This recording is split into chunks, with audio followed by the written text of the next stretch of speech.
население всегда воспринимать, вот опять оправдывается, как это, пробок нет. На перекрестках заторы возникают из-за одного-двух водителей. Понимаете, когда вот мне задают этот вопрос, у меня всегда складывается ощущение, что этот человек предполагает, что я сам ездил на катке и строил эти дороги, да, или же сам возил асфальт, изготавливал ее. Здания мы не предполагаем сносить. Почему? Потому что и восточный, и западный старый автовокзал, они имеют определенную историческую ценность, да. Что касается троллейбусов, ну, если ищут мою личную выгоду, я троллейбус увозить себе на квартиру, куда-то выставлять не собираюсь. Вопрос возврата маршруток не рассматривается.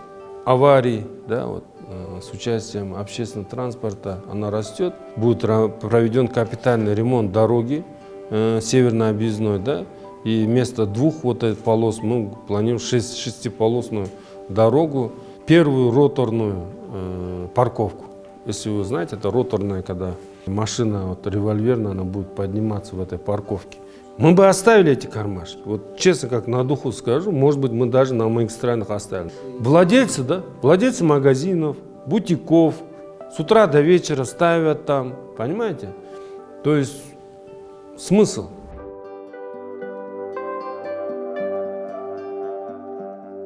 Я думаю, вот хорошая и правильная постановка. Почему? Мы должны говорить о заторах. Но, конечно, это население всегда воспринимать, вот опять оправдывается, да пусть они выглянут на улицу, как это, пробок нет, как это, заторы. Вообще, мы были во многих странах, да, мира, во многих больших городах, мегаполисах, и тоже хотели выяснить, вот как же решаются вопросы пробок. И нужно отметить, что для них вот, это уже, не сказать обыденность, да, но это уже составляющая жизни мегаполиса. Хотим мы того, не хотим. Если мы говорим о строительстве мегаполиса, формировании мегаполиса, мы уже должны привыкать к этим явлениям. Да? Но сидеть и с этим тоже нельзя. Надо искать решение. Почему мы вот акцентируем затор и плотное движение? То есть пробки, да, мы были вот в одних из городах, когда мы могли просто стоять в течение часа-полутора, да, просто на одном месте, без движения, ожидания того, что впереди где-то там высвободится место, и мы проедем. Вот это пробка. А здесь же у нас мы действительно в городе имеется плотное движение, но оно не стоит на месте. При этом мы прилагаем усилия к тому, чтобы уменьшить и это явление. Почему? Потому что это дискомфорт. Это, конечно же, недовольство наших горожан, и они справедливы в том, что уже не могут планировать свой день, свое время. То есть, если они обозначили в течение 15-20 минут доехать до определенного места, решить вопросы, у них уходит на это уже час-полтора. Это правда. И сегодня в чем причина? Первое, конечно же, это увеличение количества передвижного транспорта. Сегодня мы неоднократно озвучили, что наш город рассчитан на 350 тысяч, да, передвижного транспорта, который может свободно курсировать по городу. При этом мы отмечаем, что если взять транспорт, который к нам приезжает с региона, да, исключив то, что мы 420 тысяч автотранспорта, они зарегистрированы в городе, взять иногородний транспорт, это более 750 тысяч автотранспорта сегодня въезжает в город, и мы должны обеспечить их комфортное движение. Первое, с чего мы начали работу, это ремонт дорог, реконструкция дорог, начали строительство новой дороги, это впервые с участием строительных компаний мы начали, да, то есть это, наверное, есть еще уровень доверия этих компаний, что мы не разворовываем деньги, а действительно направляем совместно на строительство дорог. И я хотел бы отметить, что недавно мы в соцсетях был ролик, да, помните, эксперимент, вот по кругу, замкнутому кругу пустили машину в Японии и наблюдали. Даже в замкнутом круге, где машины ехали комфортно, на одной скорости, никто никому дорогу не препятствовал, в какой-то момент, когда отдельный автотранспорт начал снижать скорость или же ездить, да, по иной траектории, сразу начали формироваться вот эти заторы, дорожный затор. То есть здесь не только количество автотранспорта, это есть сама организация еще дорожного движения, организованность самих водителей, соблюдают ли они правила дорожного движения, выполняют ли все требования знаков и так далее. Мы же видим, порой на перекрестках заторы возникают из-за одного-двух водителей, которые просто не принимают во внимание требования правил, да, дорожного движения, разметки, светофоров и начинают ездить как попало, и в итоге весь затор этот формируется. Поэтому мы должны комплексно подойти. Рассматривая все эти вопросы, мы, конечно же, пришли к одному, что это требует комплексного решения. И в 2024 году, в апреле, мы разработали концепцию развития дорожно-транспортной инфраструктуры, да, и снижения транспортных заторов на территории города Бишкек. Эта концепция рассчитана на 24-30 годы, и мы идем поэтапно. Мы начали с ремонта дорог, реконструкции дорог. На следующий год мы увеличили количество дорог, которые мы планируем произвести ремонт и строительство дорог. Почему? То есть комфортабельные дороги, когда машины не будут лишний раз притормаживать, останавливаться из-за ям, да, там, возможно, имеющиеся колеи и так далее, мы будем обеспечивать одну скорость передвижения по городу. Вот это мы будем делать. Второе, это, конечно же, развитие системы умных светофоров. Почему? Потому что умные светофоры – это есть возможность регулировать дорожное движение не посредством сотрудников, да, ГОБДД, а именно с позиции цифровых решений данного вопроса. Когда на автоматизированном уровне мы можем формировать зеленую волну, да, создавать на перекрестках разные время переключения светофоров, то есть из-за каких-либо заторов на одной или другой стороне мы можем переключать время и тем самым разгружать этот перекресток. Я думаю, данное решение оно имеет перспективу своего развития. Мы сегодня вот на 21-22 перекрестках установили умные светофоры. Есть ситуационный центр, который функционирует. К сожалению, тут тоже есть проблема. У нас с подрядчиком, почему? Потому что мы, когда реализовывали данный проект, мы каждый этап отслеживаем и наблюдаем за качеством оборудования, которое они устанавливают, программного обеспечения, функционирует ли оно или нет, имеет ли оно перспективу для того, чтобы мы обеспечили на сегодняшнем вот ближайших у нас планах 300 перекрестков подобным оборудованием. И тут мы увидели определенную проблему, что качество оно не совсем соответствует тем требованиям, которые мы выставляем.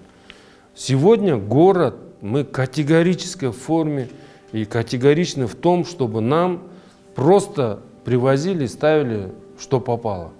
Мы готовы все это отслеживать, независимо от заключенных договоров, мы требуем выполнения качества и с обеих сторон. Да, мы свои обязательства выполняем, мы выплачиваем, но и те подрядные организации, которые ремонтируют дороги, которые ремонтируют светофоры, которые устанавливают умные светофоры, которые предлагают свои решения, они также должны подходить ответственно. То есть нету понятия, ну это же государственное, там, муниципальное, пусть делает как-нибудь, сколько мы тут будем. Нет, мы говорим, что мы сегодня ответственны за то, что мы делаем. И, соответственно, мы будем повышать ответственность тех лиц, которые тоже это делают. А так сказать, ну, сделали, давайте, ну, есть же, дорогу положили, ну, положили дорогу. Нет, мы видим, какие есть такие недостатки в их работе. И мы сразу на это указываем, требуем их приведения в соответствующий уровень согласно наших требований. Если нет, мы будем разговаривать так же, как бы это сделали у нас дома или во дворе. Мы также подходим к этому процессу и, соответственно, мы выставили свои требования, несмотря на то, что это не местная компания, да, это международная компания. Но в любом случае мы выставили требования, и на сегодняшний день мы спорим по качеству.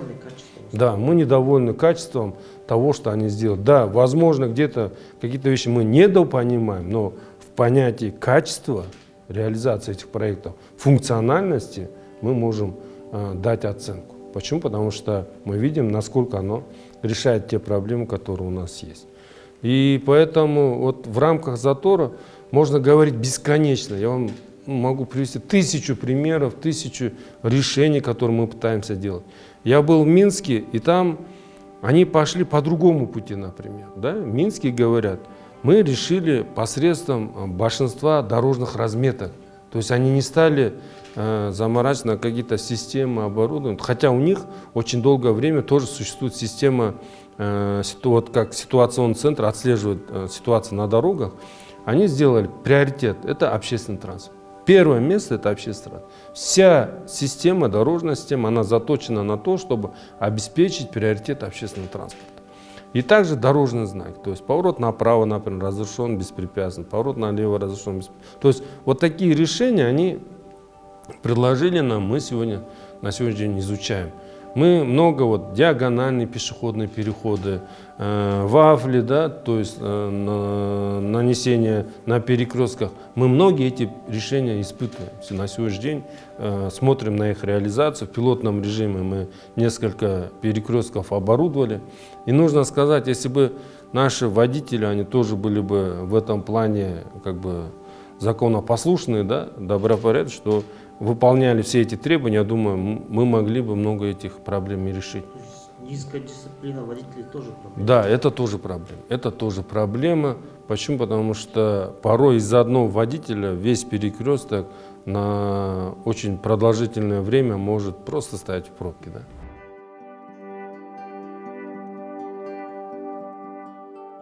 Не, умные светофоры, они работают. То есть те перекрестки, которые оборудованы, это 21, 22, вот, перекрестки у нас оборудованы, они работают, у нас есть ситуационный центр, мы отслеживаем, мы проводим анализ, он беспрерывный. То есть компьютер сегодня анализирует для того, чтобы в дальнейшем это уже на автоматическом, на автомате, вернее, это реализовалось. Но с компанией для продолжения этой реализации этого проекта мы сегодня приостановили все действия. Почему? Потому что пока качество оборудования, качество программного обеспечения будут уже на надлежащем уровне. Потому что, увеличивая количество оборудования, тем самым и программное обеспечение должно соответствовать, чтобы оно не глючило там, завтра не выключилось, не прекратило свое функционирование. Да? То есть мы, пока они это качество нам не обеспечат, дальше реализовать данный проект мы не намерены. Но при этом мы проводим поиск других компаний. На сегодняшний день у нас с корейской стороной есть договоренность тоже определенная. Они нам предлагают ряд решений. С Китая мы привезли ребята, они тоже сейчас рассматривают решения, чтобы это же оборудование в дальнейшем более модернизировать и использовать уже в том уровне, который...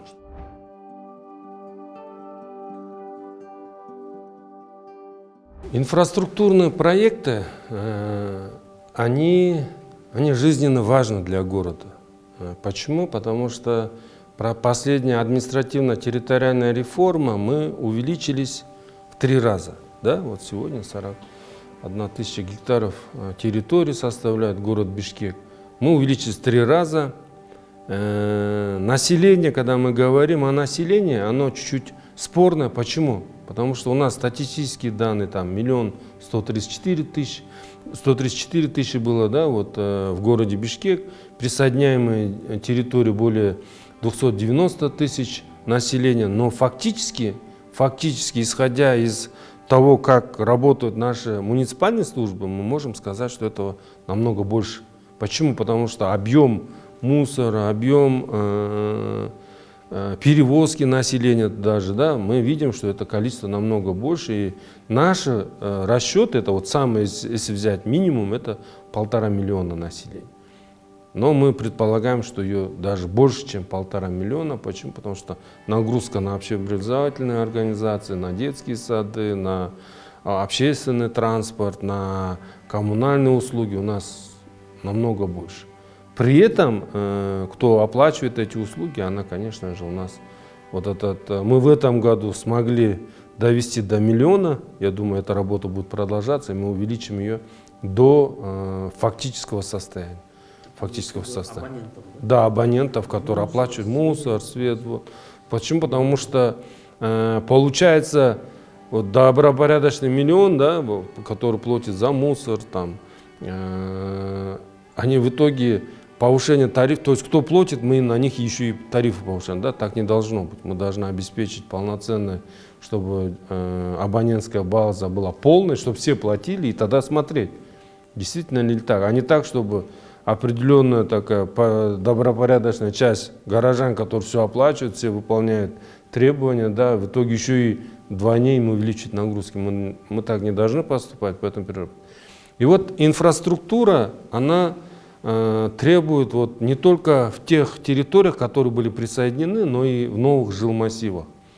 В этом году, производя ремонт дорог на центральных улицах, да, мы получили возможность ремонтировать дороги и в жилмассивах.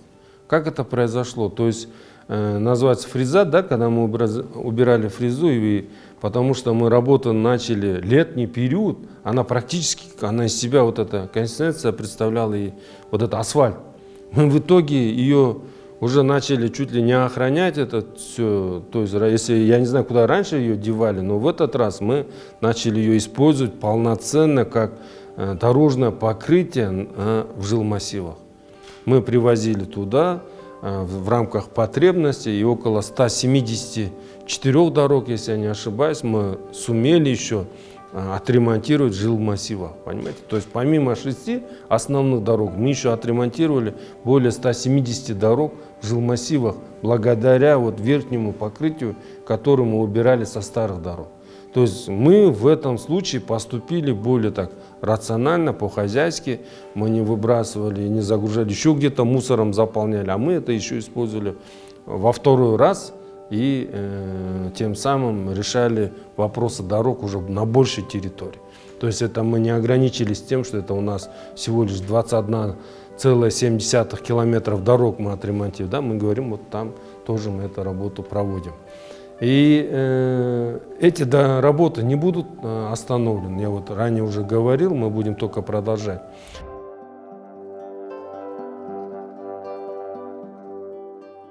Мы планировали 8 переездов через железную дорогу. Да? То есть мы сказали, под землей будем проводить эту работу. Начали по Бакаево. Ранее работы подобные не проводились. Мы в эту работу подключили железную дорогу, теплосети наши. Теперь это наши, конечно, с последними реформами. Да?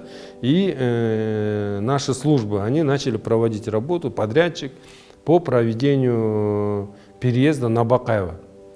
Сегодня работы ведутся, да, и поэтому там уже больше наверное, вопрос опыта, когда эти подрядчики, когда наши службы формируют какой-то плацдарм, если можно так сказать, пилотное место, где они там отработают все варианты, механизмы, и в последующем, я надеюсь, это будем реализовывать. Но, конечно же, жизнь вносит коррективы. Сегодня стоит вопрос о возможном переносе железной дороги. Да?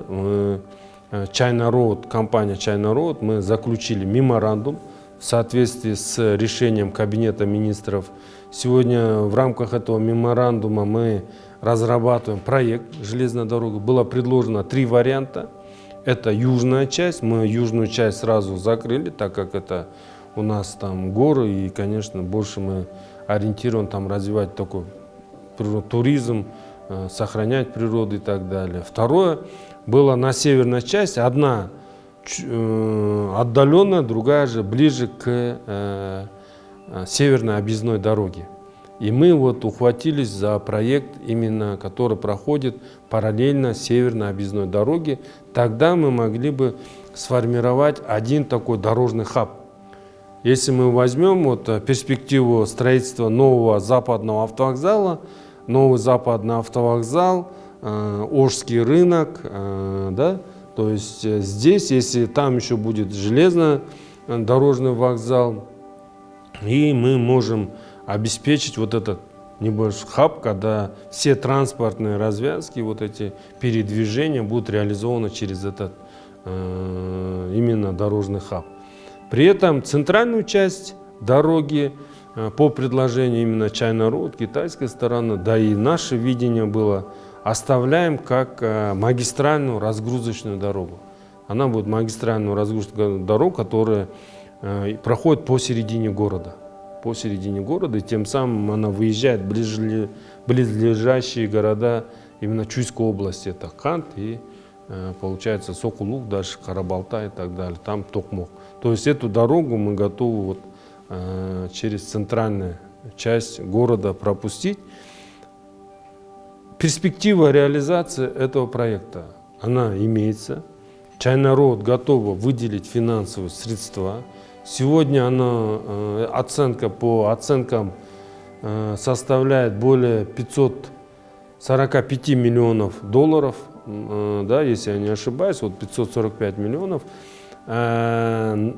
при условии, да, это вот два варианта они, в одном мы долгосрочно выплачиваем эти средства, второе, мы можем предоставить высвобожденные земельные участки под строительство, но при этом в рамках нашего генерального плана, да, вот мы сейчас идет разработка генерального плана, мы в рамках этого будем определять, да, там бизнес, где будет центр, да, бизнес-комплекс, где жилые дома и так далее. Мы вот это все будем прорабатывать, и в этом случае мы поймем, какую форму взаимоотношений мы с ними сформируем. Если мы дойдем соглашение, дойдем решение, возможно, мы в обмен на высвобожденные земельные участки, они нам будут проводить эту железную дорогу. Но насколько бы она таким иллюзорным не казалась, работа проводится, мы намерены ее довести до конца, эту работу, и мы обязательно, я думаю, ее решим. Сейчас со стороны China Road готовится технико-экономическое обоснование ТЭО, да, они разрабатывают ее, и в ближайшее время, буквально сегодня было совещание, где они хотели узнать наши позиции по прохождению этой железной дороги, и даже отдельные части мы уже даже начали проводить. Мы сегодня высвобождаем северную объездную дорогу, мы там проводим работу по вычистке там красных линий. Почему? Потому что даже несмотря на перспективу строительства железной дороги, мы уже к следующему году готовимся к тому, что там будет проведен капитальный ремонт дороги северной объездной, да, и вместо двух вот этих полос мы планируем шестиполосную дорогу, и оно начнется буквально с февраля-марта месяца этот. Строительство, ремонт этой дороги будут проводить Министерство транспорта и коммуникации, да, Кыргызской Республики.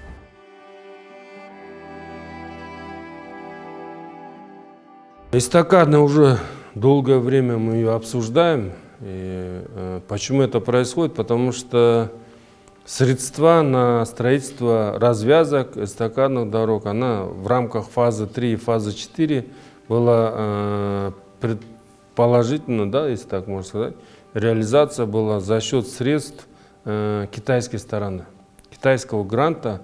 Фаза 3 предполагает это 220 миллионов юаней, фаза 4 326 миллионов юаней. Это две суммы, которые в дальнейшем должны быть профинансированы для строительства этих эстакадных мостов, развязок. И мы надеемся на то, что в следующем году мы уже начнем, потому что мы свои проекты уже отправили китайской стороне, уже несколько лет это прорабатывается. Если мы в будущем году будем это форсировать, я надеюсь, что мы найдем реализацию там, и это будет. Я объясню почему. Когда к нам идут инвесторы, у нас очень много сомнений, почему будут это реализован проект или нет. Вот мы когда пригласили сюда компанию из города Чанша по утилизации мусора, да, многие не верили. На сегодняшний день 95 миллионов долларов уже определены как инвестиции в город Бишкек, да, и этот завод уже строится, причем строится, ну, можно сказать, даже с опережением сроков. Вот мы недавно, председатель кабинета министров Акылбек Усенбекович сам посещал этот завод, он это тоже отметил. Практически все комплексные, они уже начали строительство, они строят дорогу, причем дорогу они сперва формировали каркас, металлокаркас, потом бетонировали, потом уже дальше уже цемент, да, то есть они подходят к этому капитально, и есть реализация. То есть почему бы и этому проекту в будущем тоже не реализоваться, мы будем прикладывать все усилия к тому, чтобы мы реализовали этот проект. Вынос железной дороги, она, во-первых, освободит город от многих вещей, и, во-вторых, я думаю, вот необходимость в этих переездах уже не будет, мы будем решать это через систему развязок. И, конечно же, следующий, это тоже инвестиционный проект, который мы сегодня, я думаю, в обществе обсуждается, это Аккула. Строительство бизнес-центра, жилых домов на территории 53,26 территории, да, мы предоставили вьетнамской компании. Они открыли здесь свою дочернюю компанию, поэтому, наверное, у многих вызывает сомнение, почему компания, которая открыта в этом году, она выкупает эти земли. Да? Но их один бенефициар, это вьетнамская компания ROX Group. И я здесь могу одно сказать, что мы дважды выставляли на торги. Когда первый раз выставляли на торги, мы говорили о том, что мы разбили на части. Сперва цельно мы выставили весь ипподром 53,26 на аукцион, потом мы разбили на части. Дважды у нас аукцион не состоялся. И третий раз мы уже в рамках внесения изменений в действующее законодательство, принятия меморандума, инвестиционных соглашений, мэрия заключила буквально на днях договор. Согласно этого договора у нас 67 миллионов долларов они напрямую перечисляют в бюджет города. 34 миллиона долларов это у нас строительство 3 школ, 3 детских садов, дорог, коммуникаций, скверов, да, которые в последующем все будет передано в муниципальную собственность. То есть в целом на этот проект он рассчитан, в общей сумме он составляет около, получается, 101-102 миллионов долларов. Мы сегодня уже в полном объеме получили средства в размере 67 миллионов. Это 5,8 миллиарда сомов. Да? На сегодняшний день мы получили бюджет. Конечно же, мы их отражали у себя в доходной части, но большая часть работ, которая проводилась по городу, они были уже ориентированы на эти средства, но там у нас есть еще определенная экономия этих средств. Поэтому здесь все обязательства, которые мы брали в начале года при утверждении бюджета, мы утверждали бюджет с повышением на 10 миллиардов сомов, да, и мы ее обеспечим на 100% исполнение. У нас сегодня уже каждый месяц мы мониторим. Минимальное исполнение у нас было 92% в одном из месяцев, но в целом мы идем 96, 97, 98 исполнения бюджета мы идем. Поэтому к концу года, я думаю, мы в полном объеме, даже уверен, что мы на 100% исполним бюджет, доходную часть бюджета. Такие же планы мы ставим и на следующий год. Надеюсь, что объем работы очень большой. Недавно счетная палата проводила анализ бюджета города и сказала, что есть более 13 миллиардов резерв. Я думаю, резерв еще больше, да. Конечно же, мы должны подходить более рационально, эффективно к использованию муниципального имущества. Обязательно необходима цифровизация. Почему? Потому что у нас есть примеры, когда земли, муниципальную землю берут за копейки, да, а сдают за доллары. Поэтому этого не должно быть. Сегодня город должен наравне с другими хозяйствующими субъектами, да, на территории города Бишкек зарабатывать. Мы тоже должны зарабатывать. Почему? Если мы не научимся зарабатывать, пополнять наш бюджет, выполнять те обязательства, которые мы поставили перед собой, они невозможны. Мы должны зарабатывать, и мы должны выполнять эти все обязательства.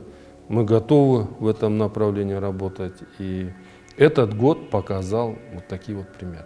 В этом году в рамках административно-территориальной реформы бюджет утверждал я сам, без городского кеңеша. Поэтому ответственность была не тройная, можно сказать, 100 раз, да, чтобы, если бы первый раз в жизни мэр утвердил бюджет, еще бы я ее не исполнил, конечно же, ответственность, наверное, была бы высокой. Но мы сегодня обеспечили выполнение этих проектов.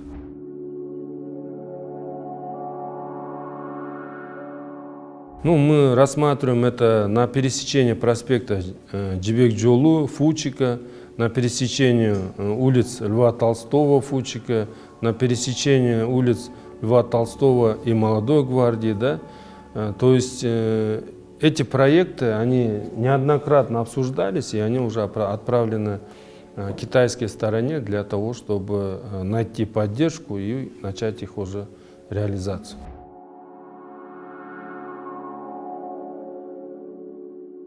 Это улица Шабдан-Батыра, да? Улица Ахумбаева, это начиная с 7 апреля до Жукеева-Пудовкина. Жибек-Жолу, это от улицы Курман-Жан-Датка до улицы Лермонтова. Бульвар Молодой гвардии, это от перекрестка Жибек-Жолу до улицы Баканбаева. Льва Толстого, это от улицы Ибраимова до бульвара Молодой гвардии. Улица Московская, это от бульвара Молодой гвардии до улицы Фучика. Улица Медерова, это от улицы Панфилова до 7 апреля. Кроме этого, планируется реконструкция и строительство 3 дорог общей протяженностью 10,5 километра. Это улица Сухобатора, это от 7 апреля до Ауэзова.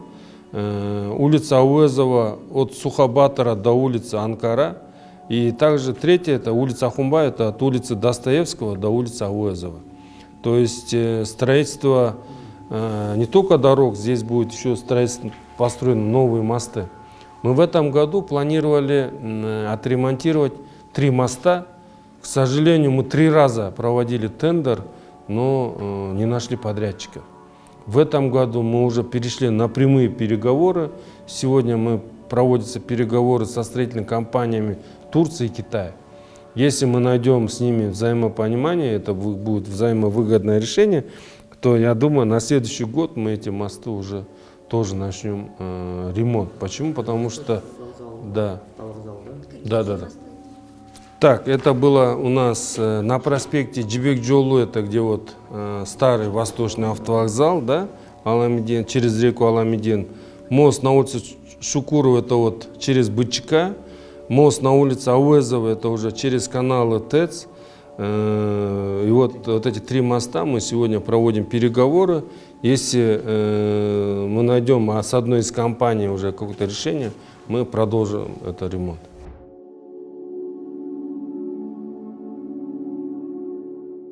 Так, вопрос, я могу однозначно сказать, что вопрос возврата маршруток не рассматривается. Я объясню почему. Потому что вынос маршруток, она связана была еще с экологической обстановкой в городе.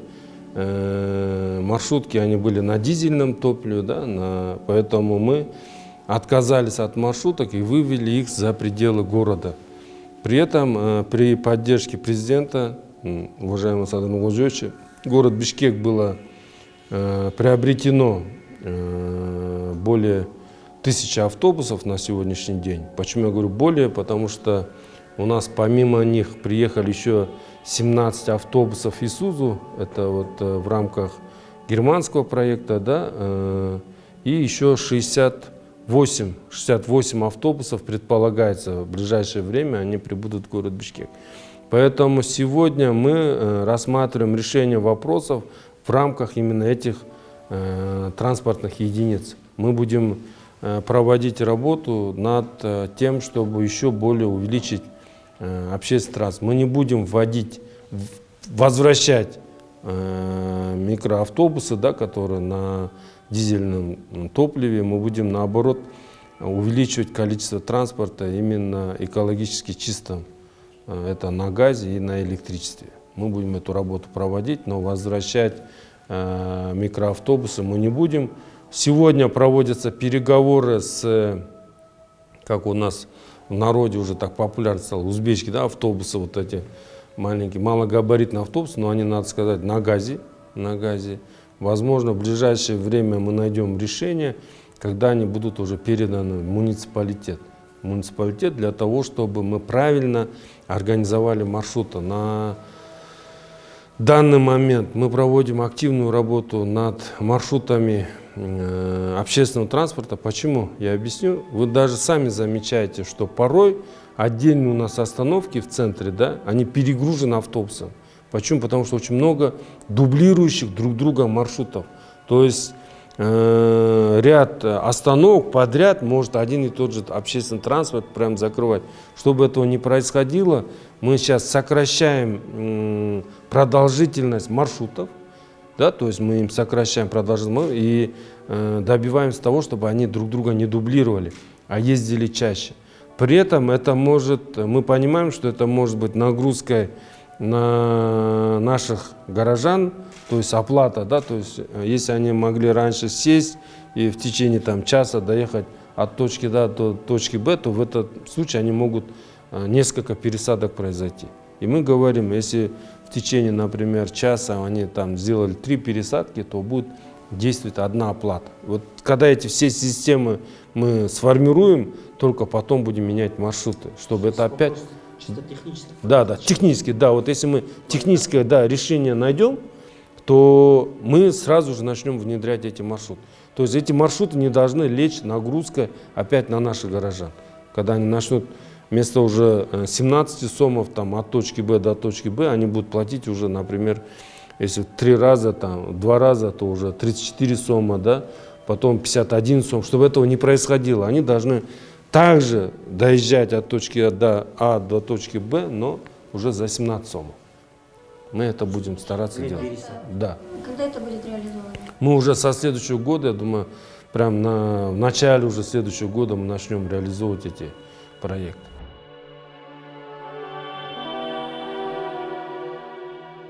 Сегодня у нас есть же 2 вида оплаты. Это наличные и безналичные расчеты. К сожалению, у нас на сегодняшний день количество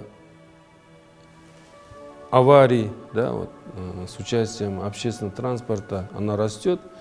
И много было разговоров о том, что сегодня имеется определенный план для водителей. И, соответственно, чтобы это исключить, мы хотели ввести дифференцированный тариф. Дифференцированный тариф, когда горожане при выборе формы оплаты, они больше будут склоняться к тому, чтобы оплатить безналичным расчетом. Безналичный расчет – это та форма оплаты, которая обеспечивает прозрачность. Во-первых, потому что мы понимаем, сколько средств поступает в бюджет, и водителю нету контакта. Во-вторых, это очень оперативно, эффективно, но при этом мы вернули наличную оплату. Да, оплату. Почему? Потому что это была причиной гонки первые дни гонки наших водителей общественного транспорта. Они начали эти наличные средства зарабатывать. Эти заработки были, конечно же, очень большие. Поэтому мы сегодня вернули наличные, но недавно я принял решение отменить план. Что такое план? Он в понимании от старого плана это надо собрать, да, столько денег. А в действительности план это был такая система, когда высчитывали, сколько пассажиров ездит по тому или иному маршруту и оплачивает наличные, среднестатистическая, да, и устанавливали эту форму оплаты выплаты для водителей. То есть, если он в день собирал по 5000 сомов, он должен эти 5000 сомов оплатить в кассу. Почему? Потому что, чтобы исключить воровство. Но было совещание, где я задал вопрос, когда человек оплачивает безналичным расчетом, есть ли план водителю? Они говорят, нет. То есть 10 пассажиров было, 10 оплатило, они отдали на базу, да. Но тогда зачем смысл ставить на наличку план? Что в нем смысл? Вот чтобы мы могли собрать все деньги. Нет, это неправильное суждение. То есть мы сегодня исходим из своего удобства. Почему мы должны в ущерб горожан и в ущерб этому водителю проводить подобную политику? Мы отказались от этого, я сказал, наоборот. Сегодня у нас это новые автобусы, каждый автобус имеет видеокамеры. Они могут отслеживать пассажиропоток. Пожалуйста, проводите, включайте свои мозги, работайте над этим, да? Но не надо нагружать ни водителей, ни пассажиров. Все, отследили, выявили, что там наличным расчетом было произведено 10 оплат. Вот, пожалуйста, в конце поездки истребуйте у него эту сумму и все. Будет 3 человека, которые оплатили наличным. Вот эти суммы берите и все. То есть не нужно идти на то, чтобы сегодня ставить планы и вынуждать их собирать эти деньги. Да, мы наоборот вынуждаем, а мы даже наоборот сказать нет. И тогда, возможно, и водители сами будут говорить, да, слушай, мне чем потом сидеть и каждого человека высчитывать, лучше оплачивайте безналичным, объяснять, доказывать и так далее. Чем вот он будет собирать и пытаться лишние средства положить в карман. А мы говорим, нет, вот мы усилим контроль, а по итогам будешь выплачивать уже то, что ты собрал. Все, ни больше, ни меньше.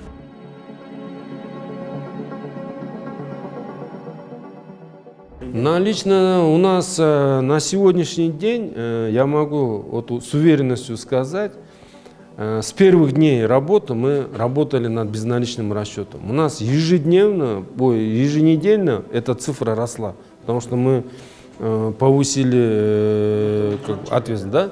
Да, вначале мы очень сильно над этим работали. И сегодня у нас соотношение 70 на 30% есть. Вот примерно, если взять. В последнее время мы, благодаря позиции руководства страны, которое говорило, давайте переходите на безналичный расчет, это исключит воровство, это люди пошли на безналичный. Я могу сказать, что почему сегодня мы уже не форсируем вопрос дифференцированного вот этой оплаты, да, доводить до 40 сомов, например, и говорит, разница вот высокая, все равно будет там спекуляции разные, разговоры, чтобы до этого не давить, мы сегодня не форсируем, мы больше говорим. Я, например, руководству автотранспортных предприятий, водителям говорю, больше работайте над тем, чтобы убеждать. Давайте мы сегодня сделаем все возможное к тому, чтобы население перешло на безналичный расчет. Потому что и там есть проблемы. Иногда валидаторы не работают, иногда QR-коды не проходят. И это не вина пассажиров, не водителей. Поэтому здесь, когда мы доведем систему до автоматизма и скажем, все, уже дальше некуда. Вот валидаторы, да, через каждую секунду они у вас получают оплату, все это фиксируют, все у нас работает на максимуме, и тогда мы пойдем дальше уже с этим дифференцированным тарифом.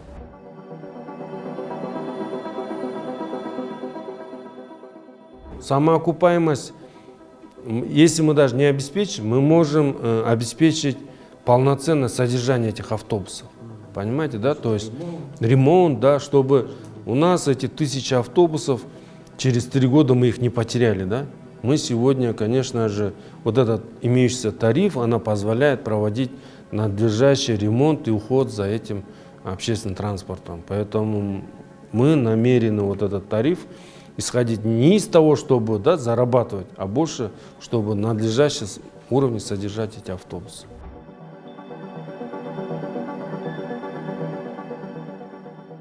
Да, есть, хороший вопрос. Чем больше, тем лучше, говорят же, да, в любом, даже и в этом случае. Почему? Это вот ответ на ваш вопрос, сокращение интервала. Но выдержит ли наша дорожная инфраструктура этого количества транспорта? Это уже другой вопрос, да, то есть мы сегодня должны эти две вещи соотнести с друг другом. Первый раз, когда в 2021 году меня первый раз назначали мэром, эта цифра варьировалась от 2500 автобусов, да, мы тогда говорили где-то, да, 2500 автобусов, от 1,5 до 2,5 они где-то могут обеспечить полноценный. Тогда вот человек вышел, мы можем уже устанавливать маршруты, интервалы, когда просто все люди будут знать, куда, как поехать. Но мы видим, что увеличивая количество автобусов, у нас есть маршруты, где не такой уж большой и пассажиропоток.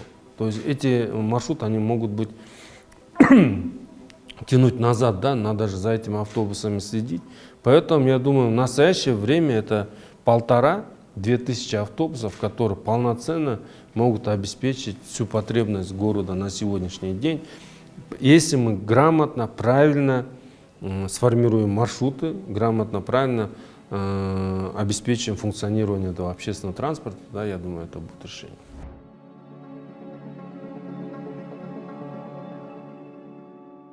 Ну, в 2024 году зарегистрировано 321 ДТП, что практически в 2,5 раза больше, чем в 2023 году.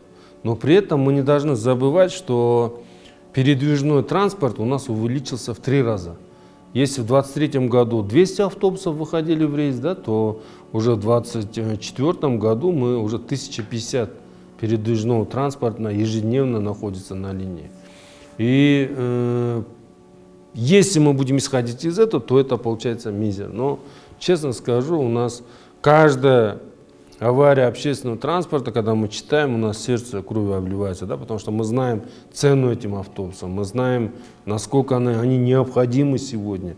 И каждый раз, даже на один день, когда автобус выбивается из маршрута, из линии, это уже проблема, это уже негодование наших горожан, поэтому мы стараемся очень трепетно к этому относиться. Но при этом есть ложное мнение, что все автобусы, которые участвовали в ДТП, мы сразу отправляем в кладбище автобусов. Это не так. Мы сразу пытаемся их оперативно ремонтировать. Буквально недавно, когда я узнал, сколько у нас автобусов находится на ремонте, это количество варьируется всегда от 5 до 7 единиц. От 5-7 у нас находится все время на ремонте. Мы пытаемся оперативно, быстро ремонтировать и выводить на линии эти автобусы, чтобы они не стояли. Чем больше они будут стоять, тем больше они будут ломаться, поэтому мы стараемся их быстро, оперативно ремонтировать. По вине водителей, это, если взять количественно 321 в этом году, то 122 это по вине водителя. И, конечно, это уже другие участники дорожного движения, это 109 аварий. Автобусы, они застрахованы? Да, автобусы у нас все застрахованы. У нас имеются уже договоренности с производителем, да, заводами, которые изготавливали это автобусы. Мы с ними, они обеспечивают нас деталями всегда, они всегда в наличии.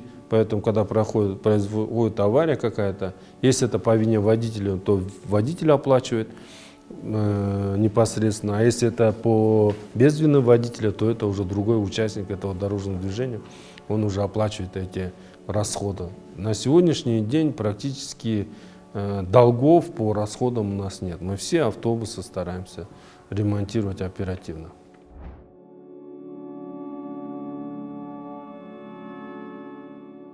Выделенная полоса будет в обязательном порядке. В этом году, почему мы отказались, потому что произведено большое количество ремонта центральных улиц города, и мы просто побоялись того, что при таком количестве автотранспорта у нас будет колея за колеей. Чтобы мы не нагружали одну, да, какую-то полосу, в этом году мы отказались, и мы сказали, мы будем делать акцент на выделенную полосу уже в последующем, когда эти дороги получат свою прочность достаточную, тогда мы будем переходить на выделенные полосы. Почему? Это пример большинства городов, которые сегодня решают вопросы пробок. Почему? Потому что выделенная полоса – это есть как бы утверждение того, что общественный транспорт в приоритете. Мы всех приглашаем больше пользоваться общественным транспортом. Если вам комфортно сидеть в пробке, пожалуйста, сидите на личном авто. Но если вы хотите оперативно куда-то доехать, пользуйтесь общественным транспортом. То есть это формула, которая работает и которую мы тоже должны воспользоваться и использовать на территории города Бишкек.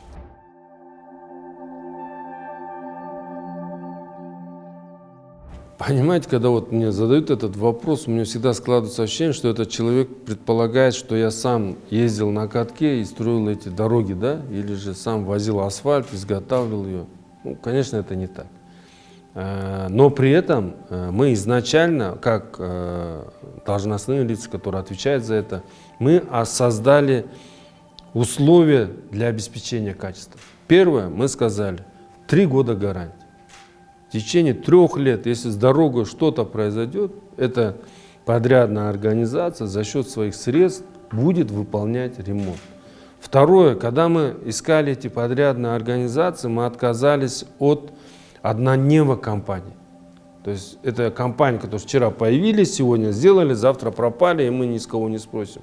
То есть мы выбрали именно те компании, уже, которые долгое время на этом рынке, которые имеют надлежащий опыт, проводят эту работу, и в перспективе, в ближайшей перспективе они не собираются, да и нет оснований к тому, чтобы они просто исчезли. Они будут функционировать, поэтому мы выбрали такие компании и с ними проводили работу. На сегодняшний день, помимо того, что выявили блогеры, да, которые там начали снимать, выкладывать в соцсети, количество недостатков мы выявили, конечно, намного больше.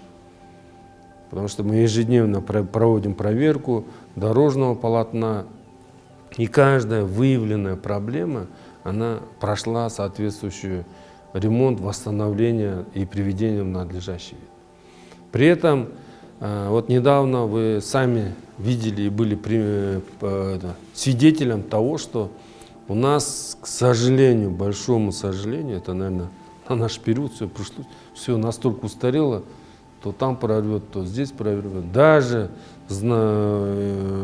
когда делают ремонт, предполагая, что там труба еще будет функционировать, мы видим, что они начинают протекать. Потому что эти трубы, они 1974 года, последняя была 1982 года труба, да, то есть они долгое время не менялись.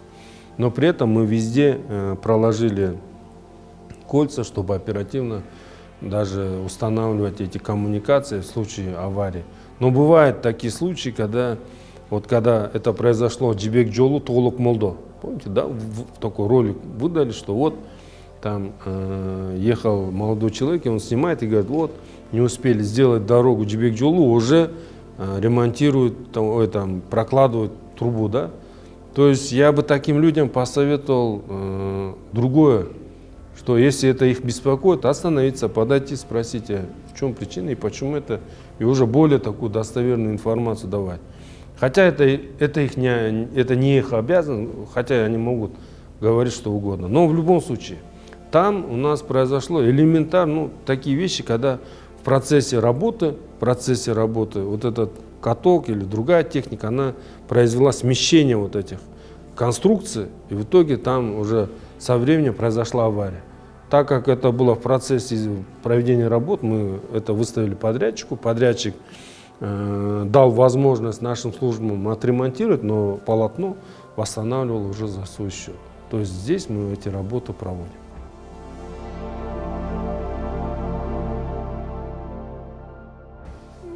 Здания мы не предполагаем сносить. Почему? Потому что и восточный, и западный старый автовокзал, они имеют определенную историческую ценность, да, и мы на сегодняшний день больше говорим о их реконструкции и использовании в интересах города. То есть в дальнейшем мы будем рассматривать, предлагать, искать инвесторов, работать с ними, да, и тем самым обеспечить их функционирование, этих автовокзалов, для тех целей и задач, которые будут выгодны городу и горожанам.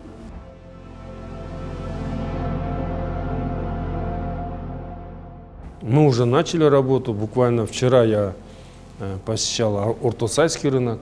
Там уже 2 точки, где мы определили для многоярусной парковки. Одна из которых уже начали рыть котлован. Мы, когда и говорим о многоярусных парковках, мы всегда предполагаем, что 1-2 уровня у нас должны быть под землей, как минимум, для того, чтобы более эффективно использовать эту территорию парковку. И, конечно, 4-5 этажей – это уже вверх. Работы начаты, Мы были вчера в Аламединском районе, также определили место для многоярусной парковки. Определен на сегодняшний день уже арендатор, который готов это строить, мы с ними будем проводить работу. При этом мы уже провели переговоры, заключили договора, первую роторную парковку. Если вы знаете, это роторная, когда на 5-6 машин, на 12 машин, то есть в зависимости от конструкции, машина вот, револьверная, она будет подниматься в этой парковке. Это роторная парковка. Мы предполагаем, где-то после 15-го она прибудет уже в город, и мы будем устанавливать тоже на артосайском рынке. Мы хотим посмотреть эффективность ее, показать другим хозсубъектам. И если она найдет такую популярность, решение, я думаю, мы ее будем использовать повсеместно. Потому что есть два вида роторных парковок. Это первая револьверного такого вида, как револьвер, и вторая это уже мозаичная, когда как мозаику расставляют машины. И в принципе и та, и другая имеют опыт реализации в других городах мира. Я надеюсь, у нас найдут свое решение.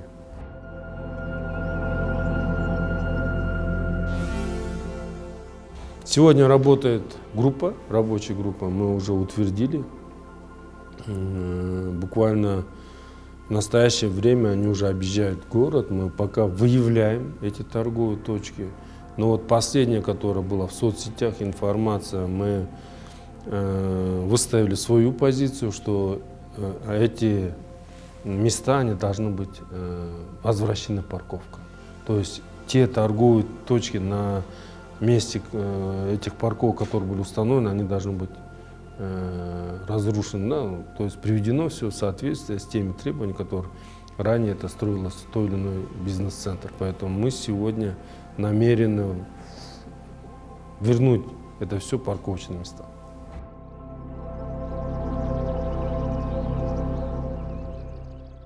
Этот проект у нас подготовлен. Да, то есть мы говорим о зональности парков, то есть мы город разбили на зоны. В зависимости от этих зон рассчитывается коэффициент, да, ценовая категория оплаты за эти парковки. Вы знаете о том, что у нас в этом году были перевыборы городской кеңеш, так как это входит в их полномочия, данные проекты. Вот с данным созывом городского кеңеша будут отрабатываться. Мы эти проекты будем вносить в горкеңеш и уже в рамках полученных решений уже реализовывать.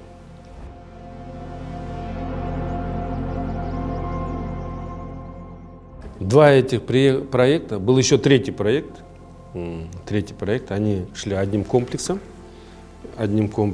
Это было в рамках международного опыта, разработаны альтернативные методы решения дорожных заторов. Мы предложили эти проекты, вынесли на общественное обсуждение. Я хочу отметить, что в рамках общественного обсуждения они не нашли поддержки. Более того, когда мы согласовывали с министерствами и ведомствами, там тоже были высказаны ряд замечаний и предложений. Поэтому в настоящее время эти проекты, они заморожены. Да? То есть мы не ведем ни доработку, ни пересмотр этих решений. Они на сегодняшний день заморожены. Почему? Потому что мы пошли по другой дороге, так сказать, если можно. Мы сказали, давайте мы сперва создадим условия, максимально протестируем все решения вне этих ограничений. Если это даст положительные результаты, то мы будем идти именно в этом направлении. Сперва это дороги, развязки, парковочные места, умные светофоры. Когда мы максимально все эти методы обеспечим их функционирование, тогда мы будем возвращаться к этим ограничениям. В настоящее время эти вопросы, они закрыты абсолютно. Мы их не обсуждаем, мы по ним не ведем работу. И пока мы не выполним свои, так сказать, обязательства в рамках развития города, мы к этому возвращаться не будем.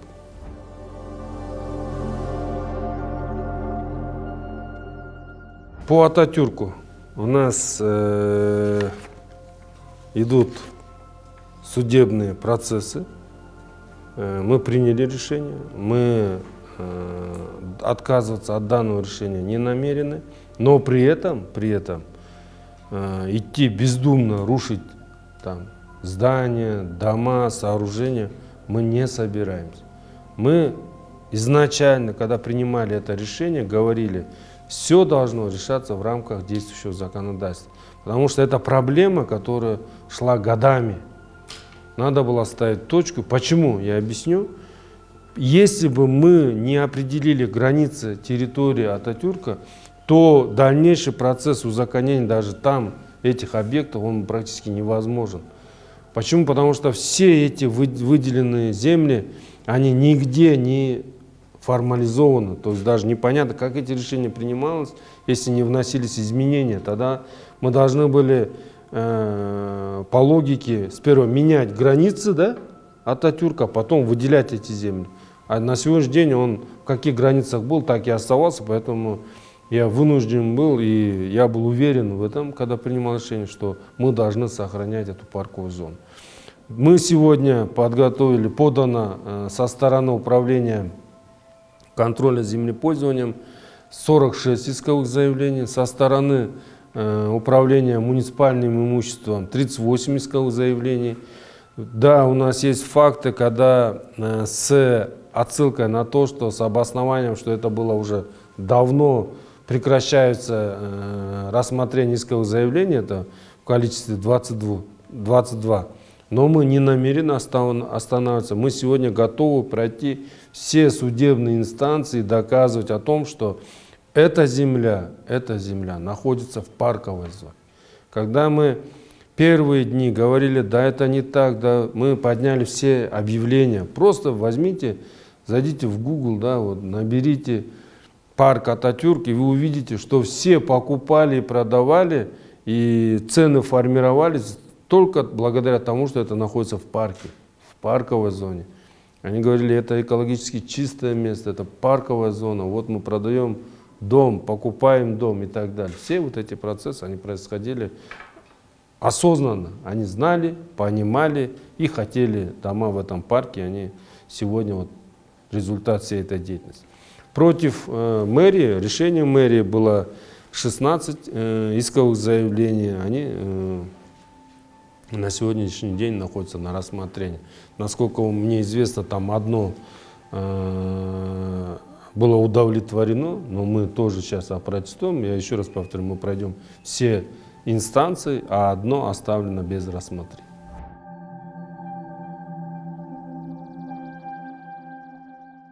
Я не хочу говорить о минусах.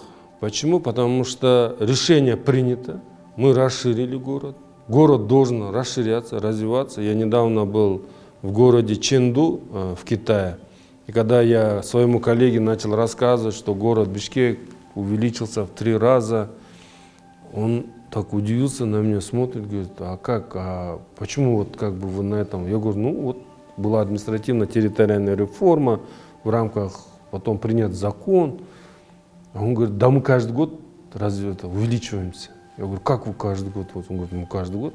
Если мы где-то, говорим, строим инфраструктуру, например, построили аэропорт, то мы вокруг этого территории уже присоединяем к городу и начинаем развитие над этой территорией. То есть они практически каждый год он развивает этот город, увеличивается. То есть город получает от этого только плюсы.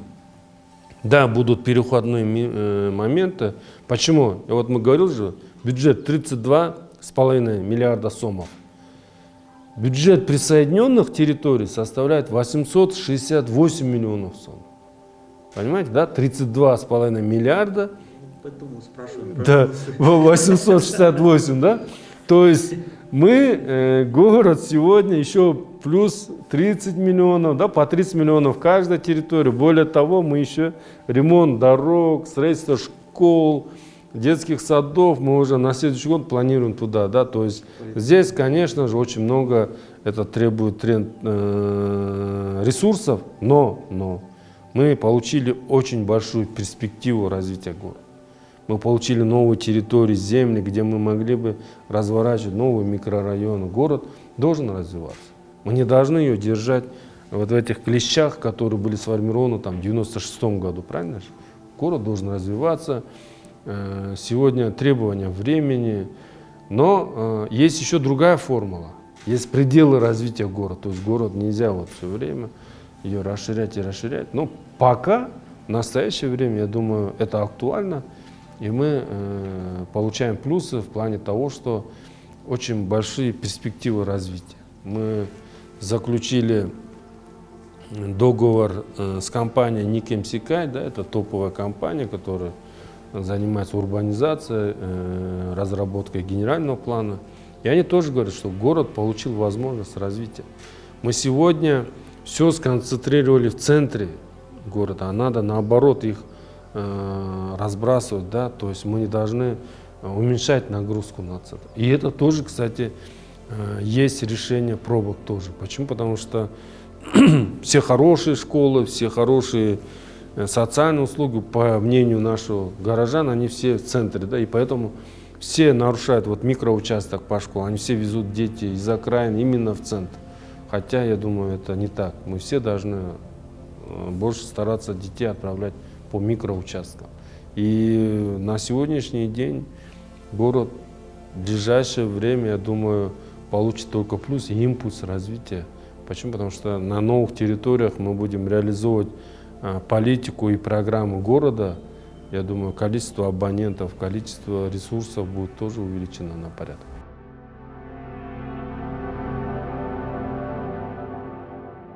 Да, я вот как ранее говорил, это вот миллион, я вот ошибся, 134 года, 165 у нас статистически было в городе. С новой территории это население 294 тысячи, да, более 294, 295 тысяч, так скажем. Но фактически мы вот уже обсуждали, да, мы говорим, это где-то более 1,5 миллиона человек. Более 1,5 миллиона человек. При этом ежедневная внутренняя миграция, она еще больше. Потому что и на близлежащий это Кан, даже Такмак, отсюда Сокулук, Карабалта, они приезжают, уезжают, ежедневно работают, учатся в Бишкеке, соответственно, количество еще больше. Это, конечно же, нагрузка, огромная нагрузка на муниципальные службы. Мы работаем над этим.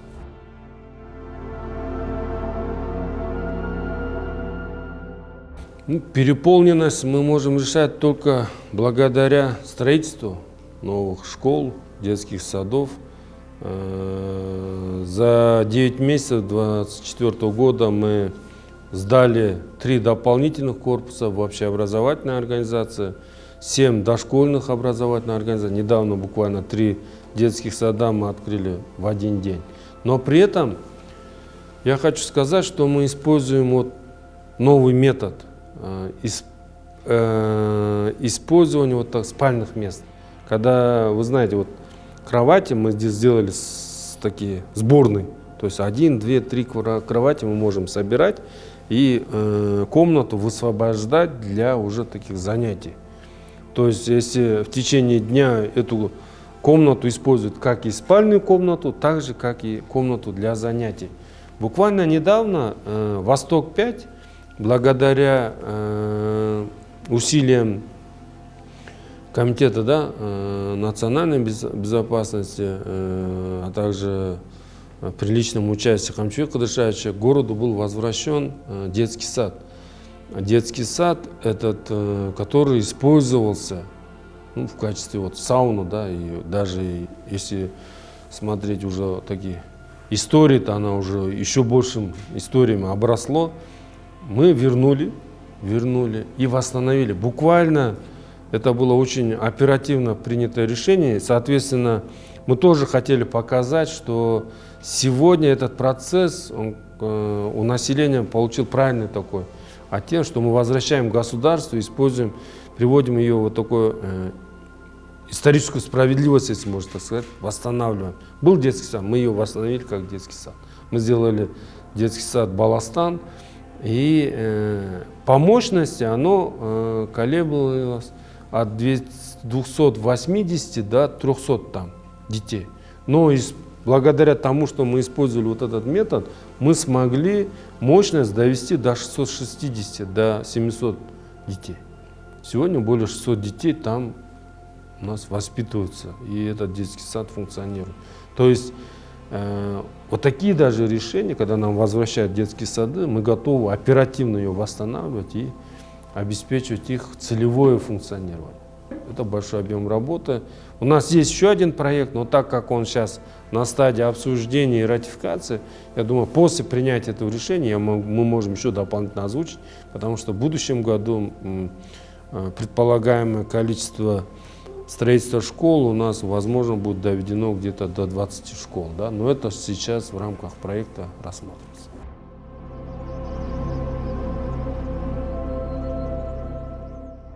У нас же был опыт привлечения частных компаний. Вот в 2021 году, когда я первый раз пошел мэром, мне попалось разбирательство доводить до конца Комтранскомом, это Октябрьский район был. Повторно вернулся, опять Октябрьский район, но уже другая компания, Бишкеквторресурс. И каждый раз мы сталкивались с тем, что первый год отлично работа, второй год хорошо, а уже последующие, ну, как придется, да. Но все шишки летят на мэрию. Почему мэрия не убирает, почему мэрия не чистит? За время работы этих компаний, ну, по крайней мере, последним, мы очень много мусорных контейнеров испортили, так как даже машины имеют определенную направленность, как это вывозить мусор, как использовать эти мусорные контейнеры. Даже в этом они не соответствовали, их техника. И в итоге мы вот получили вот такие вот результаты и вынуждены были расторгнуть эти договора. Да? Но теперь мы взялись сами. В этом году на коммунальным службам мы выделили 1 миллиард сомов на закупку техники. Когда мы выделили 1 миллиард сомов, они определили перечень, это было 170 единиц, но мы пошли другим путем. Да, мы могли бы эти деньги выставить, мы пошли другим путем, мы начали ездить сами заводы. Во все заводы. В итоге мы 170 единиц купили, но уже за 563 миллиона сомов. Дешевле, да. 437 миллионов мы сэкономили. Буквально недавно мы приняли решение, еще 200 миллионов из этого сэкономленного направили на технику. И буквально на днях у нас будет техника из Минска, это Белоруссия и Китая.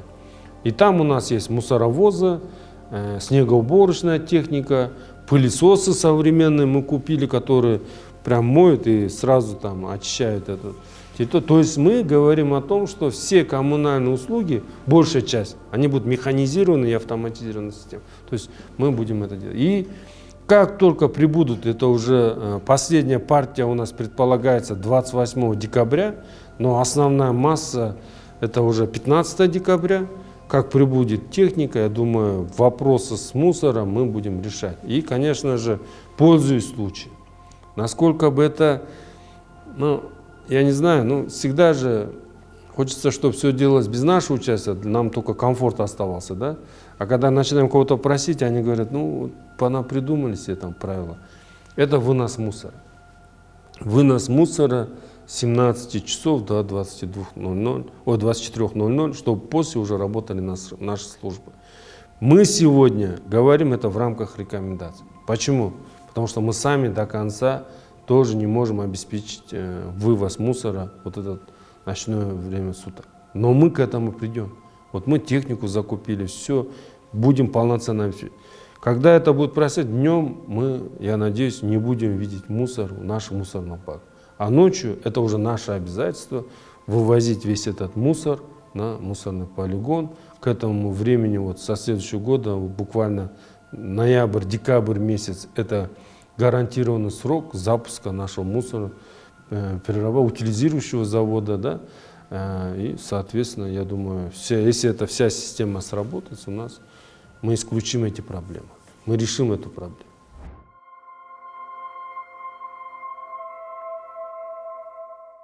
Так, вообще реальная причина, она тоже такая, если можно сказать, очень многосторонняя, да? Я объясню почему. Первое, это политика открытого неба. Мы говорим о том, чтобы сегодня в городе, в столице исключить вот эти провода, да, не только троллейбусные, а вообще провода, это о том, чтобы у нас была вот эта политика чистого неба, она реализована в полной мере. Второе, вообще, как бы это ни звучало, была еще также поддержка регионов, да, эти троллейбусы говорят, да, куда мы передали, это поддержка. И эта передача вот именно в регионы, в рамках их развития. Я сейчас небольшую статистику скажу, сколько мы тратим на троллейбусы. Вот если возьмем 10 месяцев 2024 года, да, количество пассажира потока 10 месяцев 2024 года перевезено 14 миллионов 376 тысяч пассажиров. Правильно, да? 14 миллионов 376 пассажиров за 10 месяцев. Это, если мы возьмем разницу с прошлым годом, то это на 30, практически на 40% меньше. Понимаете? Насколько вот население не говорило нам, вот, вы убрали троллейбусы, да какие вот там и так далее, но люди меньше стали ездить на троллейбусах. Да, вот если взять, кстати, почему? Потому что они больше стали пересаживаться на вот эти новые автобусы, которые мобильные, которые имеют возможность перевозить там более мобильно от одной остановки к другому. К чему это привело? К тому, что мы увеличились субсидии на троллейбусы, понимаете? Мы больше стали платить за троллейбусы. Если я 100 автобусов там, да, обслуживаю там, и 100 троллейбусов, то на троллейбус я трачу больше субсидий, чем на автобусы.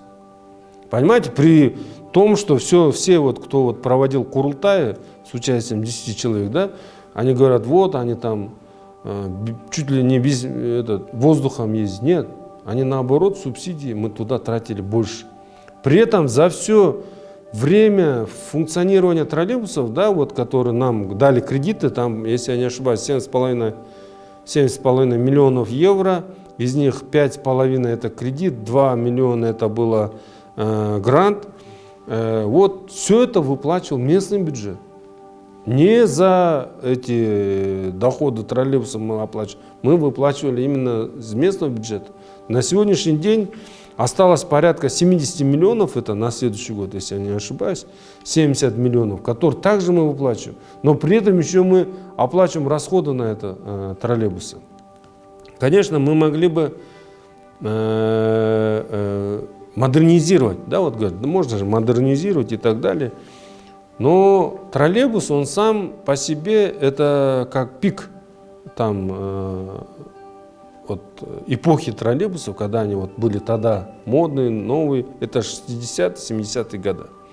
Сегодня мы должны поменять более 210 километров контактной линии, знаете, чтобы они у нас не стояли вот так. В прошлый раз, до того момента, когда мы начали убирать, там, помните, по Советской, Чуй, где-то 3-4 троллейбуса подряд остановились. И там сразу написали, вот мэр специально их остановил, всем показать, чтобы потом их, да, убрать. Что касается троллейбусов, ну, если ищут мою личную выгоду, это, конечно же, это же не живность, которая после развала Советского Союза там все разносили по домам. Я троллейбус увозить себе на квартиру, куда-то выставлять не собираюсь. Да, то есть это от того, чтобы, если они ищут какую-то прибыль, какую-то корыстную цель, она абсолютно отсутствует. Мы сегодня проводим работу. Недавно была встреча в мэрии города Бишкек с вице-премьер-министром Беларуси, где мы обсуждали возможный вариант модернизации. У нас где-то 48 троллейбусов имеет возможность модернизации. То есть мы можем установить батареи, когда они без вот этих контактных линий. Электрический автобус, да? Да, получится электроавтобус, но с одной особенностью. Мы только на станциях, на определенных остановках можем оставить эти линии, когда они будут иметь возможность на конечной станции подзарядиться, а потом ездить по маршруту и приезжать. То есть это не проблема, да? В зависимости от того, какую протяженность дороги он проедет, 50 километров или 20 километров, да, там зависит цена этого проекта, да? Поэтому мы эти варианты тоже рассматриваем, но на сегодняшний день решение это только мы будем их убирать. Электробусы, да, у нас 150, 170, 120 электробусов на следующий 25 год. 120 электробусов мы планируем уже привести. Из них и плюс 20 новых автобусов. Но я думаю, если эта работа будет проводиться, мы не будем останавливаться, то количество автобусов будет увеличиться.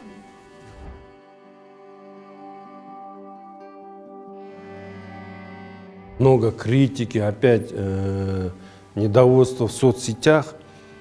Но вы знаете, вот мы бы оставили эти кармашки. Вот честно, как на духу скажу, может быть, мы даже на моих странах оставили. Но когда мы начали смотреть, кто там останавливается, вот вы когда-нибудь вот останавливаясь около 1000 мелочей, было ли когда-нибудь свободное место? Мы всегда вот уже поверх них останавливались. Почему? Потому что владельцы, да, владельцы магазинов, бутиков, с утра до вечера ставят там, понимаете?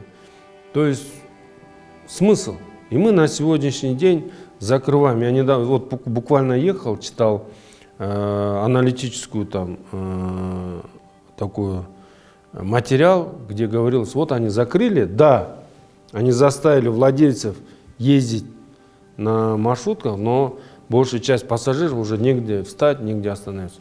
Но мы же должны понимать, что на сегодняшний день именно они были причиной заторов на дорогу. Но при этом есть такое, у нас есть тоже исполнители же, им одно говоришь, они начинают это все применять везде и вся. Нет, мы сегодня есть моменты, когда на таких промежуточных там, дорогах тоже начали поднимать бар. Мы говорим, нет, извините, там надо идти по другому направлению, искать другое решение, мы там уже исключаем эти недостатки, мы убираем эти бордюры. Почему? Потому что там есть уже, именно там вот, горожане должны иметь возможность, да, на дополнительных улицах где-то останавливать свои машины.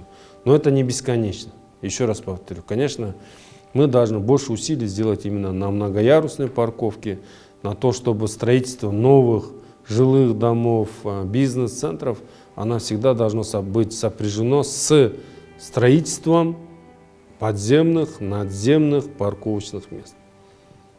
Буквально сегодня я вот услышал, что требования даже ужесточают там, на одну квартиру, одну парковку. Я думаю, это надо поддерживать, это надо реализовывать. В противном случае есть риск того, что мы просто не будем знать, куда ставить машину. И в конце я могу добавить, очень много вот журналистов ездят, рассказывают опыт Японии. А в Японии, вы знаете, да, если вы не доказали и не показали документу о том, что у вас есть парковочные места, вы купить машину не сможете. То есть основа там другое. Там не купил и ищешь себе парковочные места, а сверху ты должен доказать, что у тебя есть парковочные места. Земля. Да. И поэтому мы тоже, думаю, со временем должны переходить к этому. Да?